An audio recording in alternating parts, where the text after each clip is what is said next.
Hello mga ka-farmers, magandang araw po muli sa inyo lahat.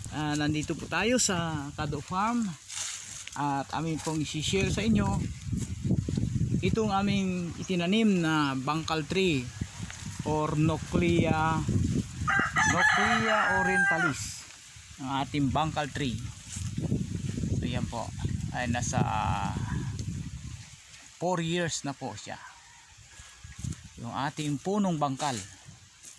Kung saan, bakit po tayo nagtatanim ng punong bangkal? Ito po ay nagbibigay sa atin ng maraming tubig sa mga lugar na nawawala ng tubig. Sa mga farm na wala po nito, mainam po itong itanim sa ating mga farm para patuloy ang pagbibigay ng tubig sa ating lupain.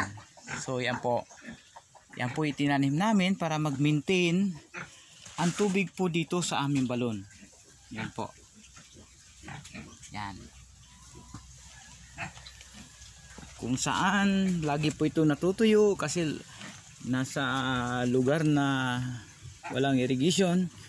Gumawa na po kami ng irrigation dahil meron na po kaming itinanim na bangkal at sustainable na po ang patubig dito sa aming likod nitong aming kulungan ng baboy. So yan po ang punong bangkal.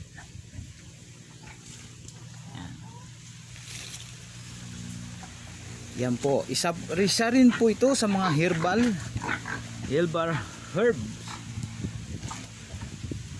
at nagbibigay ng magandang lumber kung ito ay gagamitin natin sa ating mga furnitures.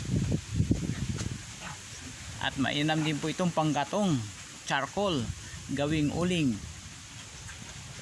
Napakaraming gamit po nito, itong bangkal tree, para makatulong naman tayo sa ating kalikasan. Magtanim po tayo ng bangkal tree para mapanatili natin ang tubig sa ating farm. So mga ka-farmers, diyan na lang po muna ang sundan po, like, share and follow sa aming mga gawain dito sa farm ng Kado Farm and Nursery.